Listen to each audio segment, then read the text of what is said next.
За дөрвийн жагсаалтын дөрөвдүгээр үг NPI зохион байгуулах гэсэн үг. За pie гэдэг нь болохоор журнал, лист тэг ингээд дараалалаар нь бичсэн зүйлийг хэлдэг. Тэгэхээр ингээд дэс дараалалтай бүх юмыг зохион байгуулах, төлөвлөх энэ төр ихээр NPI гэж хэлэх нь.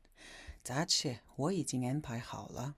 Би已经 аль хэдийнэ NPI зохицуулчихсан, нийтшүүлчихсэн, төлөвлөчихсөн тий. За үйл үгийн ханаас хаа аргалаараа тухайн үйл үгийг дуусгадаг тийм ээ. Дуусгахдаа сайхан утга гаргаж, эерэг утга гаргаж дуусгадаг. Тэгэхээр би аль хэдийнэ зохицуулаад болцсон шүү дээ.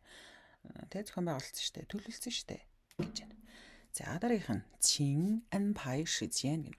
За 时间гэдэг чинь цаг хугацааг хэлж байгаа тий. Зарцуулж байгаа цаг хугацааг 时间гэнэ. Тэгэхээр цагаа аль хэзээ цагаа зохицуулаарай гэнэ. За чин гэдэг чинь please буюу ээлдэг хэлж байгаа. Тэгнүү ингэнүү гэхээр өгүүлбэрийнхэнд явж тавьдаг тийм ээ. Тэгэхээр чин NPI 时间цагаа зохицуулаарай гэнэ. За дараагийнх нь 公司安排了会议.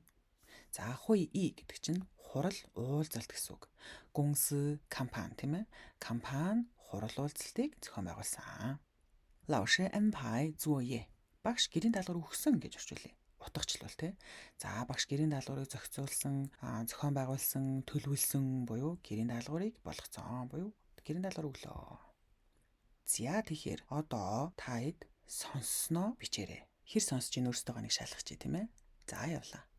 今天我安排了很多事情。先去银行，然后去买东西。但是朋友突然来了，所有的安排都变了. За юуг сонсноо багштай бичиж шалгуулаарай. Өнөөдрийн үгс NPI зохион байгуулах, төлөвлөх байлаа. Bye.